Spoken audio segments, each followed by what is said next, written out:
Have you ever kept track of how much time you spend looking at a screen? Like actually logged what you're doing and for how long?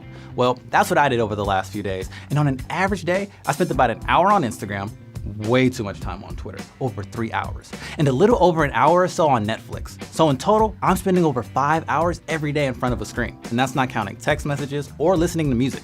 That's literally a quarter of my day, every day. So what's all this screen time doing to me? Well, I asked who I always ask, Google. And the results fell into two buckets. The first bucket blamed smartphones, video games, and social media for increases in depression, anxiety, and even obesity. The second bucket said that screen use might help improve how we feel about ourselves by keeping us connected with people.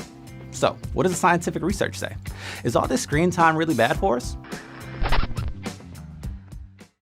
Okay, first things first. Screen time as a term isn't that useful because it doesn't really tell you what you're doing on screen. It's kind of like if someone asks you what you had for lunch and you say, food. That doesn't really provide any real info. And not all screen time is created equal. Context matters. Spending 4 hours creating a video for YouTube is way different than spending 4 hours watching cat videos. How you feel about and how you process each of those situations won't be the same. So lumping them under screen time doesn't make much sense. If researchers want to figure out what spending so much time on our screens is doing to us, they need to break down a few variables. What's the specific screen activity? Are we passively scrolling and looking at pictures, or are we commenting and posting? How long and how often are we on the screen? Because there's so much to untangle, the research is kinda all over the place. You can find individual studies that support and contradict just about every conclusion linking screen time and health.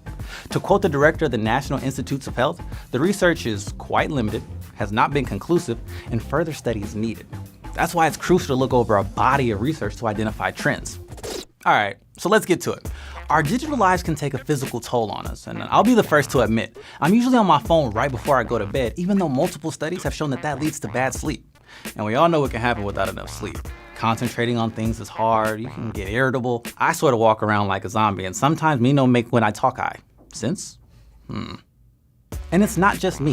In 1991, 26% of teens were getting less than the doctor recommended 7 hours of sleep a night. Today, that number is over 40%.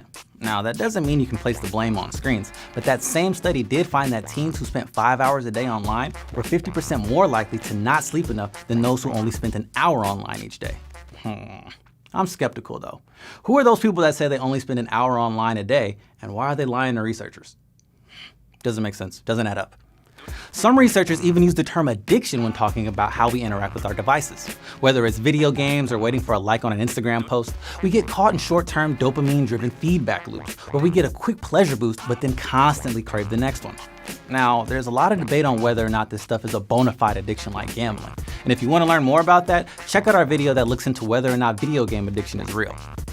One study in 2017 found that the more time people spend in front of screens, the more it affected their well-being. Their chances of developing depression and suicidal thoughts went up. It was all the ammo the news media needed to fuel the panic about screen time. But that one study is just one study. Another group of researchers came along, looked at the same data and asked, is there really a link between screen time and depression? And if so, how strong is that link? They found that screen time is correlated with depression, but that correlation is really small. In fact, it was the same as eating potatoes regularly. The correlation between wearing glasses and depression was even stronger.